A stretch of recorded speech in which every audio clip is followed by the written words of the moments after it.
Last episode, a lot of people sure were pissed off at my assessment of Winnipeg's trade deadline. It's time to dive into the impacts of why other teams improved and the Jets maybe did, maybe didn't. We'll chat about that on tonight's episode of Locked On Winnipeg Jets.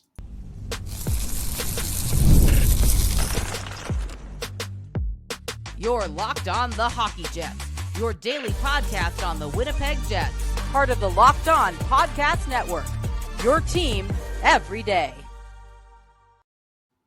Hey friends, and welcome to tonight's episode of Locked On Winnipeg Jets, part of the Locked On Podcast Network, your team every day. I'm your host, Harrison Lee, an avid Winnipeg Jets fan and an online blogger. You can follow me on Twitter at HLivingLoco and at LO_Winnipeg Jets. Thanks for making Locked On Jets your first listen of the day every day.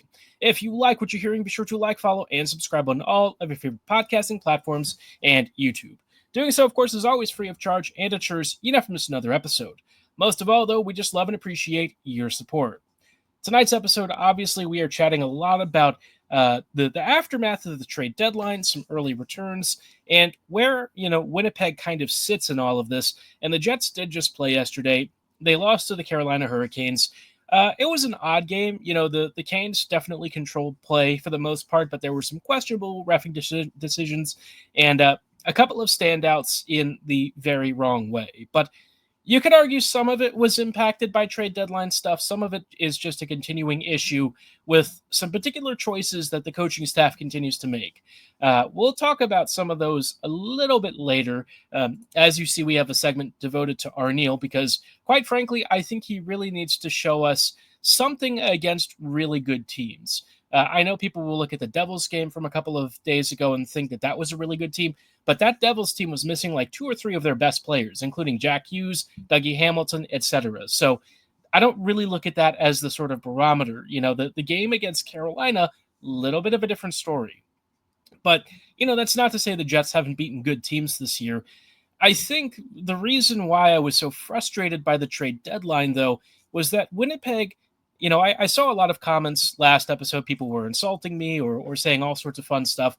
But one of the most common responses I got was, look at all the other trade deadline teams and Stanley Cup winners.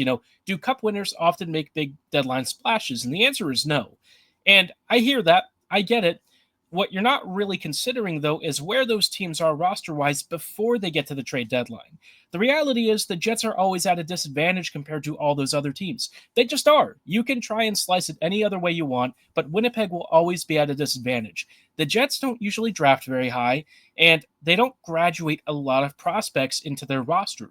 And so we have a pretty veteran-heavy squad, and there are a lot of really good players on this team. We've got a couple of best-of guys in their position. The problem for Winnipeg is that they're not at forward. The Jets have some really great forwards, but they don't have those players who individually break games open. And because of that, Winnipeg kind of needed to add towards their middle six in a very significant way. I've seen some suggestions talking about Appleton being replaced by Tanev, and I can tell you that's just a mistake. Now, I have my own qualms about Appleton on the third line, but I still think that he's a more complete player right now than Tanev is. Brandon's fun. He brings back good vibes. He's fast. He hits hard. But in terms of the playmaking ability and stuff, Mason is still honestly a little bit further ahead right now. And I know that it kind of sounds a little bit trite, but I just think that Brandon is a nice vibes guy to bring back in if you want to have some good emotional pools, an old friend kind of returning to the team. But in terms of what he's delivering, I just don't think that we're going to see him be a difference maker. And if you're so willing to bench Appleton in favor of him, I think you're going to be a little bit disappointed. Maybe things change for the better and, the version of Tanev that was in Seattle suddenly reverses course. But his Seattle Kraken days were pretty rough. So, I'm not really expecting a lot here. We'll chat about Brandon's first couple of games in a little bit. But the bigger point I want to make here is that the Jets kind of needed something to really upgrade this team. And I also got comments like, well, what would you have done? You're not the GM. And it's like, of course I'm not. I'm also not being paid hundreds of thousands of dollars or even millions of dollars to deliver a winner. The NHL is an outcome-based business. And everyone acknowledges that Winnipeg is not an attractive destination. It just isn't. At least in some ways. right now the Jets might be one of the better playoff teams to get to. Winnipeg's got the best goalie. They've generally got a pretty good 5v5 structure. The only real thing that Winnipeg is kind of missing is some top six elite play driving ability. Now, I think that there are ways to actually optimize what the Jets already have. And I think the top six as it is honestly, not really in its best shape. But that's going to be an Arniel thing. Chevy kind of needed to do something and find some sort of an upgrade. And I really look at the Novak Shen deal as the kind of thing that I was really interested in. Now, I'm not really a big Shen person myself, but I get why the Jets would. And if Shen can replace a particular third pairing defender, I'm fine with that. But Shen on his own, not really the needle mover I was looking for. Tommy Novak would have actually been a really nice upgrade. A guy who's putting up 45 points in 14 minutes a night, has been a very positive shot share driver for Nashville, and is exactly the kind of center down the middle that the Jets really could have used on their second or third line. Either you swap him with Lowry and move Lowry up, or you put him on the second line. There were so many ways that you could do this. And he also came with another year of term. Now, I would understand the argument if Nashville didn't want to trade with the Jets and it was an in-division thing, but I bet you the Jets really weren't poking around Novak at the time. I think what probably happened was Winnipeg was really waiting for this whole Nelson thing to happen.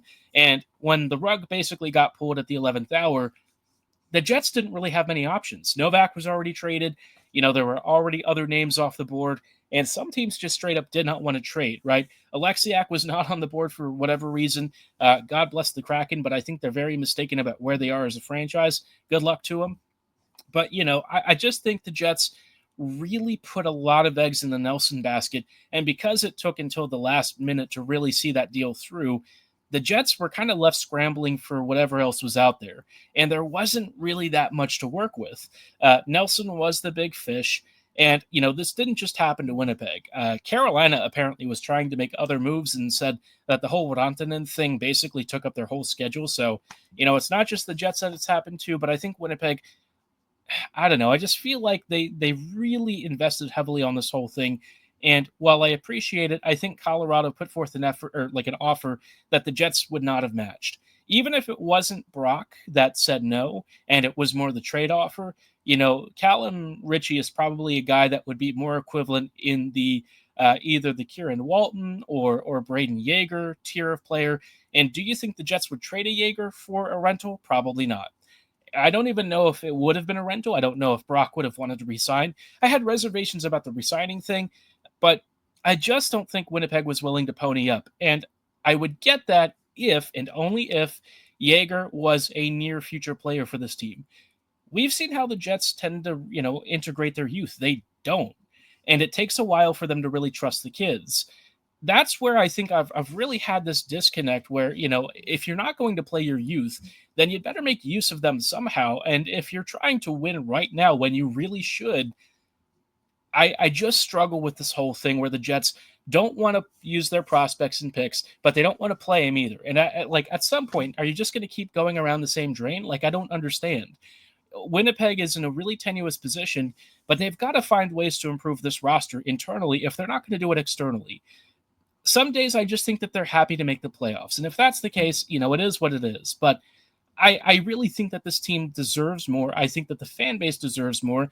And I think that the Jets did try to really make upgrades this window. But at some point, you're going to have to get creative and find a way to make something happen. The Wallman trade really hurts because immediately Wallman has gone to Edmonton and is doing really well. And he technically didn't have trade protection. I heard somebody suggest that he had a 10-team no-trade list. I mean, it's no trade protection, though, right? So, maybe he would have been more open to joining the Jets than just, an ordinary situation. But, I mean, at this point, it's kind of, spilled milk, water under the bridge.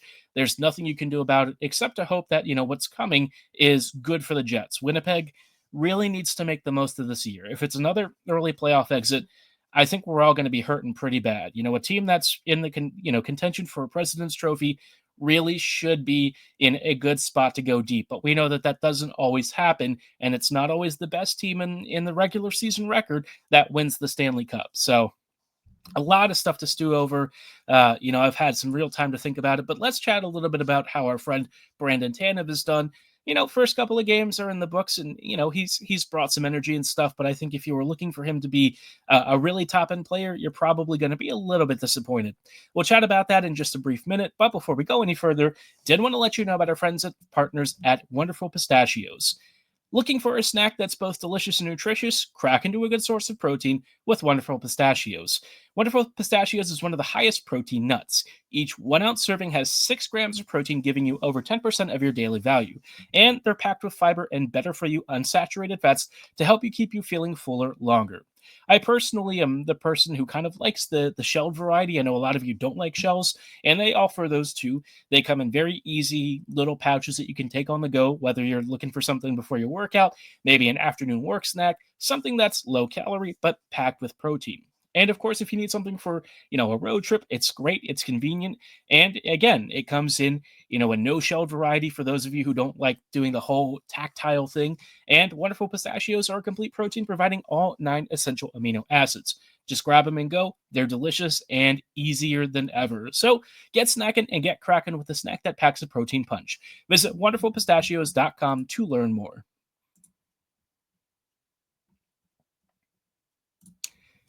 Hey, friends, and welcome back to this episode of Locked On Winnipeg Jets, part of the Locked On Podcast Network, your team every day. Every day, thank you so much for rejoining us as we are chatting a little bit about Winnipeg's post-trade deadline. And obviously, I was pretty frustrated last week, and I think the frustration has probably been continuing a little bit over the weekend, seeing a lot of, new arrivals for their teams do well. And, for the Jets, it's not ideal. Winnipeg's acquisitions helped on the back end in terms of adding some injury reserve depth and stuff. But looking at Colorado completely overhauling their center depth, Dallas trying to swing big with Rantanen, which may or may not work. He already did score, a playoff, or not a playoff, a power play goal early, but they still lost 5-3 to Edmonton. So, hard to really read too much into a one-game sample, but I kind of saw this as Winnipeg's window to really go for it, and things did not work out at all. So, now we have to evaluate what the Jets did bring in. And so far, Luke Schenn hasn't actually played. Let me tell you, tomorrow's skate at practice, if it is Schenn Stanley, I am just going to throw my brains against a wall for a lot of reasons. But in terms of Brandon Tanev, who's come through, Brandon, he's all right. I think he brings, energy and physicality. He threw a couple of big hits in his first game, was kind of buzzing on the second game, just sort of skating back and forth and trying to drive this bottom 6 unit into a little bit of a more physical state. But I think the biggest thing with Tanev is that he's going to be, I always called him like our fire and forget sort of rocket propelled grenade. That's kind of how I've always seen his game. Very direct, very straightforward, slam, bang, and crash. And that's kind of, what you get with him. Whether that's really what this team needed is debatable to me. I hear the calls for physicality, size, and strength, and I don't think strength and size are necessarily a bad thing. I think in some ways you did need it, maybe down the middle and at center, but it can't be the overriding thing, right? Winnipeg really needed to add some higher level skill, and that's where I kind of wonder, Tanev for me doesn't move that needle. He's physical and he's fast, and that's kind of what you get. Would I play him over Gustafsson, Kupari, any of these other guys? To be honest, not really. I think Gus has a more well-rounded defensive game and is just a menace on the forecheck. Tanev sometimes is, but not to a level to where I'm really thinking that he's going to be able to move the needle. Now, he can finish opportunities, and he scored a couple of goals this year. That's more than a lot of the Jets' bottom 6 can say. Whether he's really creating that himself or if he's just kind of getting some good fortunate bounces, it is what it is. I think he does at least add that element, but beyond that, I'm not really projecting him to have a significant role, and I'm curious to know how the Jets see him, whether they really intend to play him a lot or not. My thing with this whole trade deadline was I kind of felt like the Jets didn't give Arniel enough reasons to switch things up, and so, it is what it is. I hear a lot of people will say, he did his best, and maybe he did, but we don't even know how many players they were targeting. We've only heard some rumors about who they were after. Some of them were players that we were hoping for. Others, maybe guys that I personally would have avoided, but at the end of the day, the Jets did what they did, and you just have to hope that what they, got here on already is good enough once you start getting to the playoffs. And I think the biggest potential upside is that, Hellebuck has been in top form this year. And if Dallas and Colorado both meet in the first round of the playoffs, that's a godsend. Like, that is like an early Christmas gift you could not begin to imagine. One of those teams being gone immediately would be fantastic. But that's where, the Jets really have to win the Central. I forgot to kind of bring this up in particular in the first part, but the Jets absolutely need that home ice advantage. They need to make the most of it. And hopefully guys like Tanev can kind of come in and provide a little bit of a spark for that. Not that I think this team has really been flat recently, but the 5v5 play has kind of been a little up and down. The depth units are playing really well, and so Tanev will join that and probably be fine. But that's not really where my concern has ever been. The third and fourth lines have generally been pretty great this year. There were only a couple of stretches where both really struggled here and there, and that's when the top six was really struggling as well. But now it's kind of up to the top lines against top opponents to really show up. And later this week, we've got Dallas. That's going to be a huge game. If Winnipeg falls out of the Central Division first seed, that's going to be a real problem. You're going to face Colorado most likely. You don't want that. You do not want Colorado in the playoffs. That is a nightmare matchup. That is not going to go well for the Jets. I know that I have more confidence in the team this year, but that was before the trade deadline. After this trade deadline, Colorado is like the last team on the face of this planet that I want to see in the postseason. So let's really hope that Dallas and Colorado beat the crap out of each other and the Jets get to feed on the dregs in the second round. But at least in the meantime, Winnipeg will probably get one of Calgary or Vancouver. You really can't slip up against either of those teams either, but I'm not really worried about that. I think that they should be fine for the first round. It's just really kind of cementing this first seed and getting through the next couple of weeks. Winnipeg is also kind of now dealing with some injuries. Vlad took a bit of a hit to the face. Kupari is kind of dealing with another lingering head injury of some sort. Both were kind of getting checked for concussion and stuff. So Coops, I think, was back in a regular jersey earlier today. We'll have to see if he's good to go tomorrow. Tanev, he'll probably play again. Shen should be lacing up from what I understand. Luke will be wearing number 5. He did ask Brendan Dillon to wear it. Yeah, so hey, a little bit of a shout out to our old friend. The Shen thing is kind of interesting because if he does come in for Miller, I just feel like the coaching staff isn't getting it. Like, I don't know how you watch what we've seen with the defense and arrive at any other, conclusion other than the Jets have completely gotten the third pairing wrong. And I'm not going to sit here and say that Ville Heinola would have been the best choice for this pairing, but at the very minimum, you probably want to improve on Logan Stanley. Logan has been just a nightmare. I don't know how else to describe it. This is maybe the one thing that those of you who disagreed with my trade deadline analysis probably agree with me on the Logan Stanley thing. The Jets not improving on that position, that was probably the worst miss. Yikes. He's been just... Yeah. He was directly responsible for a goal against in Carolina.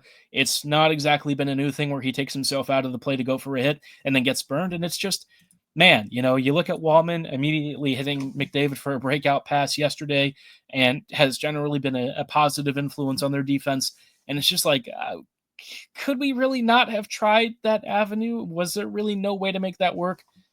I guess not. So why bother crying about it now, I guess? Also, thank you to whoever said get over it.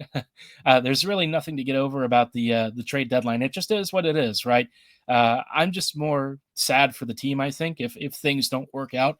But, and I'll say this, the one really positive thing is that the rest of the league this year is kind of mid. So, if the Jets can somehow survive the first couple of rounds of this Western Conference stuff, maybe they've got a real shot. But it's going to be hard. That second round, I think, is going to be an absolute dogfight. And Hellebuck is really, really going to have to stand tall. So we'll see how the Jets fare in a few months. But until then, they've still got some work to do. And, it starts with a game against New York tomorrow. And in this game, I don't really expect the Jets to be tested too much. The Rangers are not very good right now, but maybe that's not the most ringing endorsement for the Jets either. It's not like Winnipeg has been dominant against amazing teams. And in a couple of instances, they've beaten up on like the Flyers and the beat up Devils. Will they do the same against the Rangers, who have been playing better hockey as of late? We'll see. But I guess the biggest question for me is how much longer is Arniel going to keep sticking with things as they are? I need Arniel to show me something in the coming weeks. I think if there's one thing that I think can have an even bigger impact than the trade deadline, it's got to be the coaching staff waking up. We'll chat about that in just a brief moment. But before we go any further, did want to shout out our friends and partners at Factor Meals. Looking to optimize your nutrition this year? Factor makes eating well easy with chef-prepared, dietitian-approved meals that are fresh, never frozen, and ready to heat and eat in just 2 minutes. With 40 options across 8 delivery preferences every week, you can customize your meals to fit your lifestyle, whether it's calorie smart, protein plus, or keto. Plus, Factor even offers wholesome smoothies, breakfasts, and grab-and-go snacks to keep you fueled all day long. I personally find that Factor is super convenient. There's no prep, no mess, just great food in minutes, and it always tastes fantastic. If you're ready to start, eat smart with Factor. Get started at factormeals.com/LockedOnNHL50 off and use code LockedOnNHL50 off to get 50% off your first box plus free shipping. Now, the 50 is numeric, so it's just LockedOnNHL50 off. Make sure you get that right. That's code LockedOnNHL50 off at factormeals.com/LockedOnNHL50 off to get 50% off plus free shipping on your first Factor Meals box.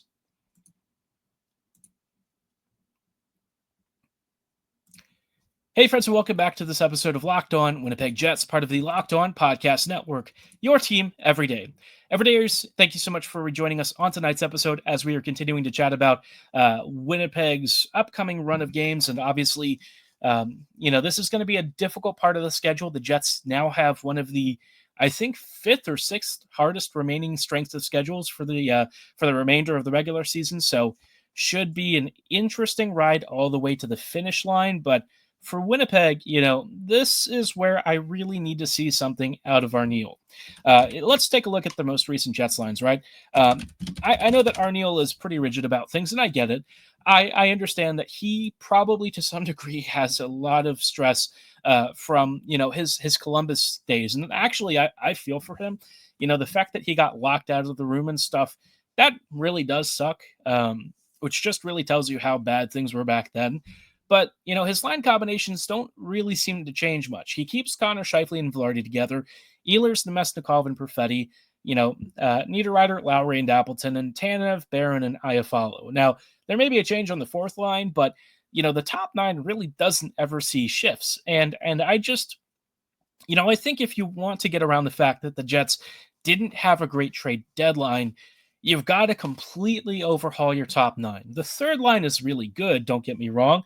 But I feel like what they're asked to do with what the top 6 is giving, it's just not quite balanced. Again, this is not going to happen because for a lot of reasons, the Jets have some very, how do I want to put this? Idiosyncratic ways of thinking about their lineup, in part because certain players probably have, a more outsized influence on this. But if you really want to have an ideal group, you got to go Ehlers, Scheifele, Velarde, something like Connor, Lowry, and Perfetti maybe. Maybe Niederreiter, Nemesnikov, and Iafallo maybe. And you can kind of do whatever with the fourth line. The fourth line will probably be fine no matter who you play there. But I think the most important thing is figuring out a way to get your top 9 a little more support. Now, if the Jets wanted to keep 81 and 55 together, you could do Ehlers with them too. And that trio has actually had pretty good results in a small sample size. But, we all kind of know what Winnipeg is about. And that's where, Arniel's just not really selling me this year. For the things that I think he's done well, which, I think he's hired well when it comes to special teams. I think he's done a couple of interesting little tweaks with how he shift changes when, the power plays are done. Somebody pointed that out, that, there is usually an extra forward out there instead of a defender. That's pretty neat. That's a good change. The bottom lines have played really well. Kyle Connor has played the best hockey of his career. So I think that I want to say that there's more that he's getting right than wrong. But there are 2 particular things that I just cannot move past with him. The rigidity with the line combinations and the third D pairing. The rigidity of the line combinations is especially noticeable because like the top line is by like a country mile the most common line combo in the NHL. Every other team has shaken up their top line or other line combinations at least a couple of times this year. This trio has played 200 minutes more than any other line trio in the whole league.